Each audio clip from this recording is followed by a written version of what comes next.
Subscribe करिए हमारे channel target UP TET CTET को और बेल आइकन को दबाइए।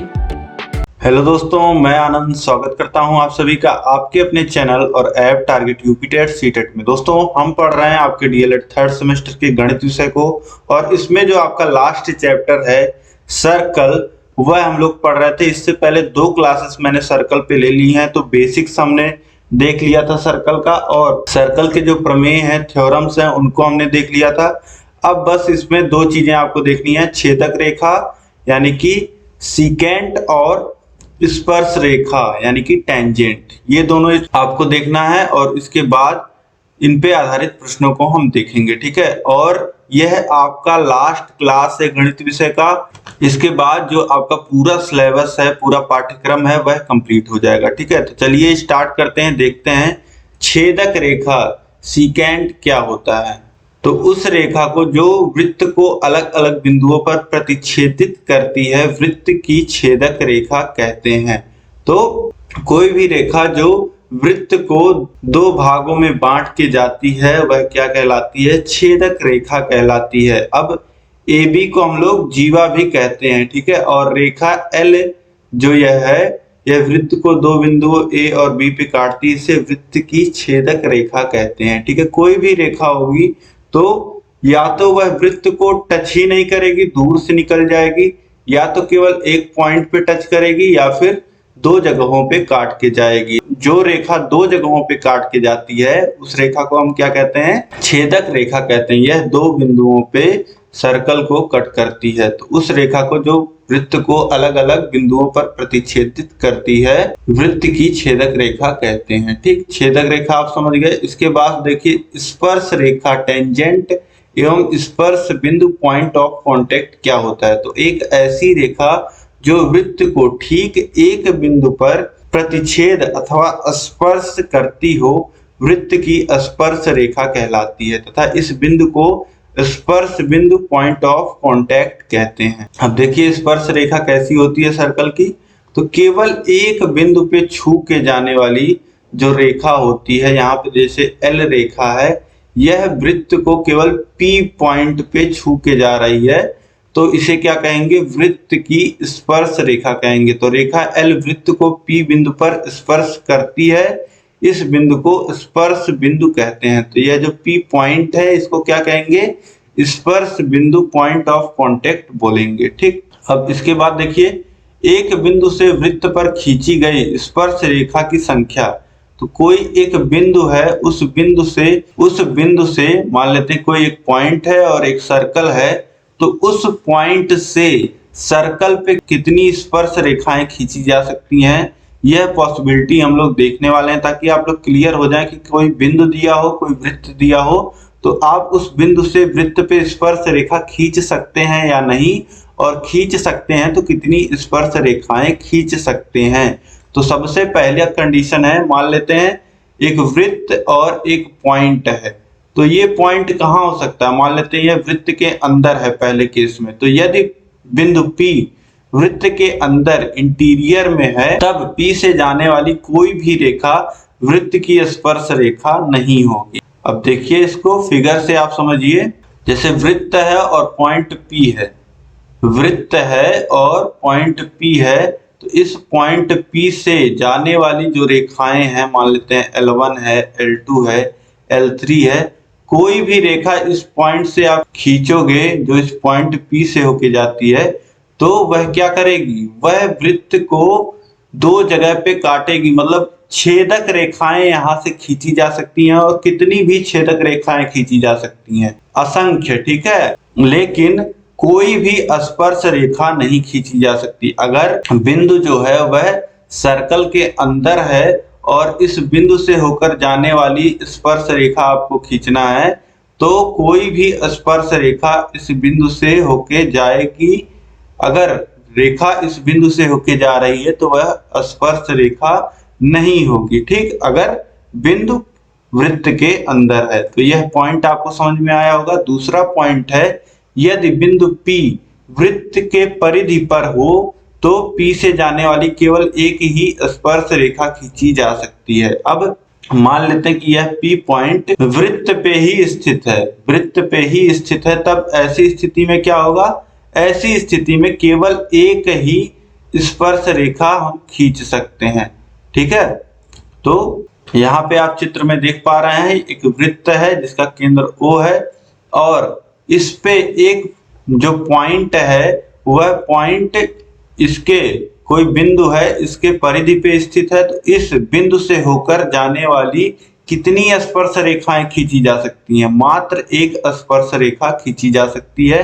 अगर आपको एक वृत्त दिया है और एक पॉइंट, एक बिंदु P दिया है और यह P वृत्त पे ही स्थित है और पूछ रहा है कि इससे कितनी स्पर्श रेखाएं टेंजेंट खींचे जा सकते हैं, तो केवल एक स्पर्श रेखा खींची जा सकती है। ठीक है, तो यह आप लोग ध्यान रखिएगा। दूसरा पॉइंट आपका क्लियर हो गया होगा। इसके बाद देखिए तीसरा पॉइंट है, यदि बिंदु P वृत्त के बाहर हो तो बिंदु P से जाने वाली दो स्पर्श रेखाएं खींची जा सकती हैं। तो देखिए अगर बिंदु जो है वह वृत्त के बाहर है तो किस प्रकार से होगा। देखिए यहाँ पे बिंदु जब है P वृत्त के बाहर है तो वृत्त पे दो रेखाएं ऐसी खींची जा सकती हैं जो वृत्त पे स्पर्श रेखा हो, टेंजेंट हो। ठीक है, अब दो से अधिक रेखाएं नहीं खींची जा सकती हैं। आप खींच के देखिए, इस बिंदु P से और जो रेखाएं होके जाएंगी वह कैसी जाएंगी, इस वृत्त को काटते हुए जाएंगी, इस वृत्त की छेदक रेखाएं होंगी। ठीक है, तो आप समझ गए होंगे कि अगर एक बिंदु आपको दिया है और एक वृत्त दिया है तो उस बिंदु से कितनी स्पर्श रेखाएं खींची जा सकती हैं। अब आप पूरा क्लियर हो गए होंगे। तीन ही स्थिति हो सकती है, या तो वृत्त के अंदर होगा वह बिंदु, या वृत्त के परिधि पे ही स्थित होगा, या बाहर स्थित होगा। ठीक है, तो बाहर स्थित होगा तो दो रेखाएं और परिधि पे होगा तो एक रेखा और अंदर होगा तो एक भी रेखा नहीं, शून्य रेखा है। ठीक, अब इसके बाद आगे देखिए, वृत्त के किसी बिंदु पर स्पर्श रेखा स्पर्श बिंदु से होके जाने वाली त्रिज्या पे लंब होती है। तो मान लेते हैं कोई पॉइंट P है वृत्त पे, पॉइंट P पे स्पर्श रेखा L जा रही है, तो इस O और पॉइंट P को मिलाने वाली जो त्रिज्या होगी R, यह L रेखा पे लंब होगी, 90 अंश बनाएगी। ठीक है, तो यह आपको याद रखना है, क्वेश्चंस में आपको मदद करेगा। अब चलिए दोस्तों आगे हम लोग देखते हैं क्वेश्चंस को कि कौन कौन से क्वेश्चंस इन पे बेस्ड बनते हैं। तो चलिए देखिए यहाँ पे जो पहला प्रश्न है, दिए गए चित्र में वृत्त का केंद्र O है, किसी बिंदु P से इस वृत्त पर स्पर्श रेखा खींची गई है। OP और OA की लंबाई क्रमशः 13 सेंटीमीटर और 5 सेंटीमीटर है। PA की लंबाई ज्ञात कीजिए। अब यहाँ पे बोल रहा है कि एक वृत्त है जिसका केंद्र O है और किसी बिंदु P से इस पे एक स्पर्श रेखा PA खींची गई है और PA की जो लंबाई है वह हमें निकालनी है, जबकि हमें PO की लंबाई दी गई है, OP की लंबाई 13 दी गई है और OA की लंबाई 5 सेंटीमीटर दी गई है। ठीक है, तो अब यहाँ पे अभी जो मैंने आपको बताया कि जो स्पर्श रेखा होती है जिस बिंदु पे स्पर्श करती है उससे होकर के जाने वाली त्रिज्या यानी कि OA, जो PA स्पर्श रेखा है, यह जिस बिंदु A पे स्पर्श कर रही है उस स्पर्श बिंदु से होकर के जाने वाली त्रिज्या यानी कि OA इस स्पर्श रेखा पे लंब होगी, यानी कि 90 अंश का कोण बनाएगी। तो अब यहाँ पे देखिए 90 अंश का कोण बन रहा है, तो यह जो त्रिभुज है OPA, यह कैसा त्रिभुज हो जाएगा, यह त्रिभुज हो जाएगा समकोण त्रिभुज। ठीक है, त्रिभुज OAP कैसा त्रिभुज है, समकोण त्रिभुज। और इससे पहले आप लिख सकते हैं कि जो OA है वह लंब है किस पे, PA पे। क्यों, क्योंकि PA स्पर्श रेखा है और OA त्रिज्या है। ठीक, इस प्रकार से अब इस समकोण त्रिभुज में आपको पता है कि हम लोग पाइथागोरस प्रमेय लगा सकते हैं, क्योंकि हमें दो भुजा पता है, एक भुजा नहीं पता है।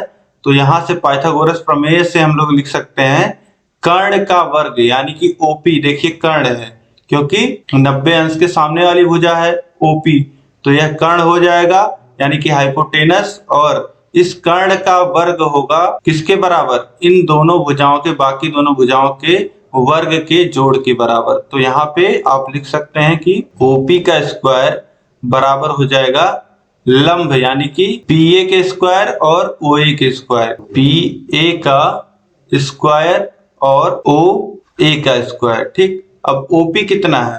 13 है, तो 13 का स्क्वायर और PA यह हमें निकालना है, PA का स्क्वायर प्लस OA का स्क्वायर यानी कि 5 का स्क्वायर। अब इसके आगे इसको सॉल्व करिए। 13 का स्क्वायर कितना हो जाएगा? 169, और PA का स्क्वायर कितना हो जाएगा? PA का स्क्वायर ऐसे ही लिखेंगे, PA का स्क्वायर, और 25 हो जाएगा ये 5 का स्क्वायर।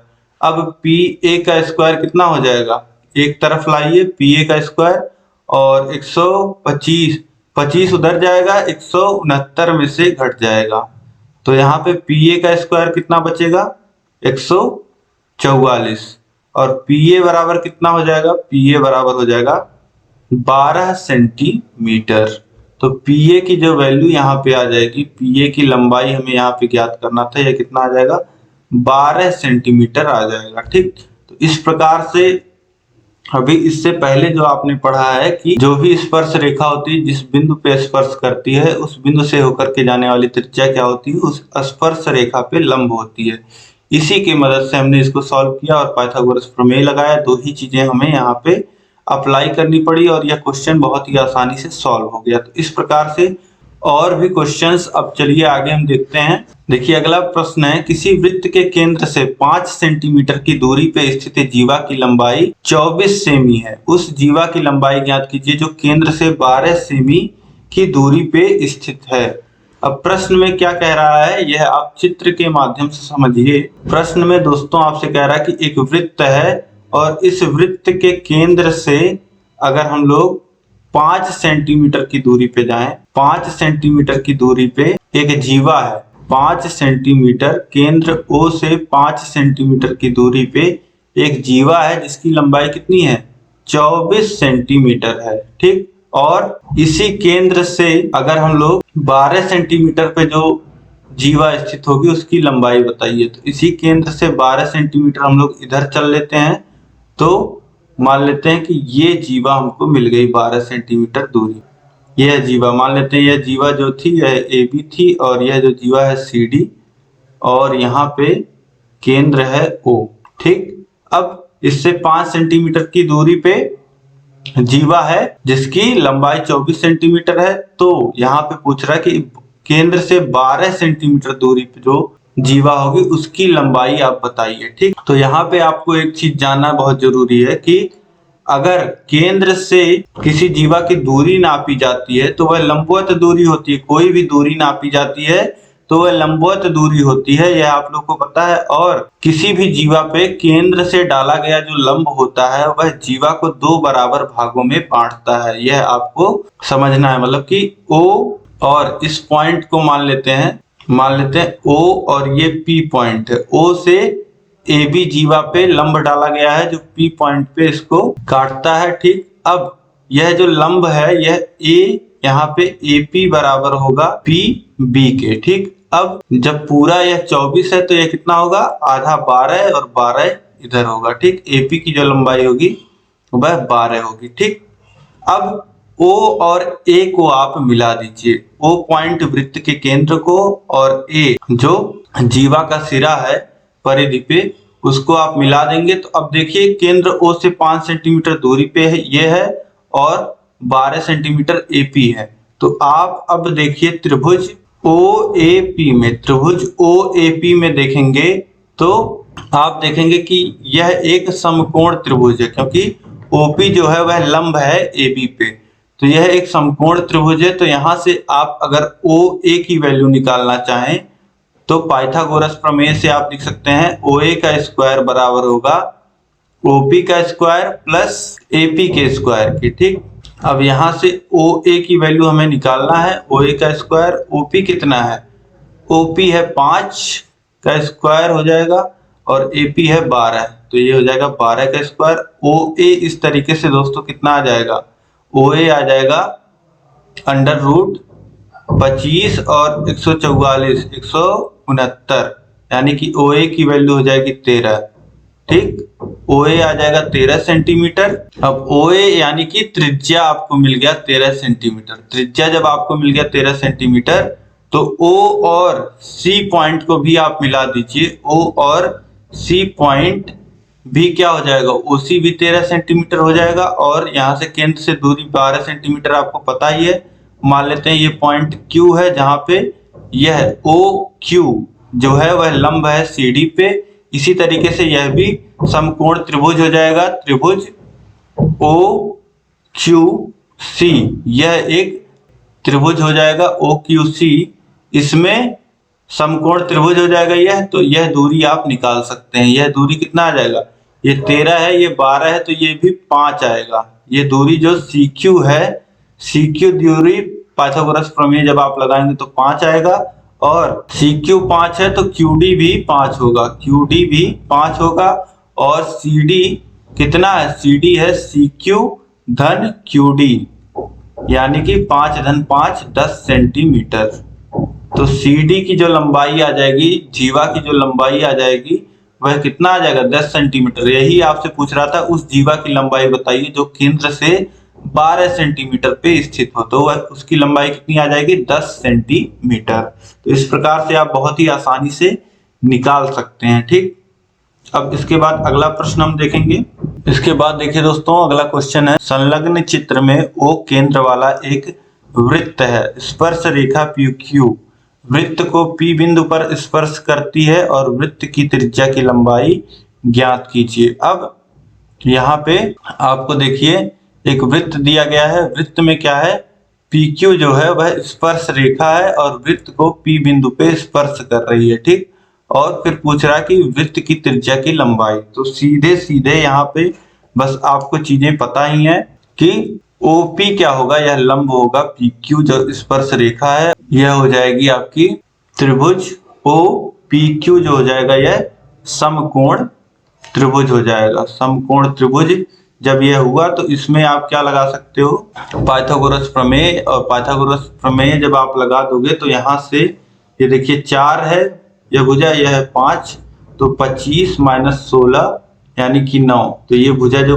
PQ आ जाएगा यह 3 सेंटीमीटर आ जाएगा। ठीक, तो त्रिज्या जो हो जाएगी वह 3 सेंटीमीटर, R की वैल्यू आ जाएगी 3 सेंटीमीटर। आप सॉल्व करके देखिएगा, बहुत ही आसानी से आप निकाल लोगे। ठीक है, तो उम्मीद है दोस्तों कि ये सारे प्रश्न आपको समझ में आए होंगे, सर्कल पूरा समझ में आ गया होगा। इस तरीके से यहाँ पे जो आपका गणित का सिलेबस है दोस्तों, यह पूरा कंप्लीट होता है। आपका जो गणित का सिलेबस है यह पूरा आज कंप्लीट हो गया। इस वीडियो को आप लाइक, शेयर और सब्सक्राइब कर लीजिए चैनल को।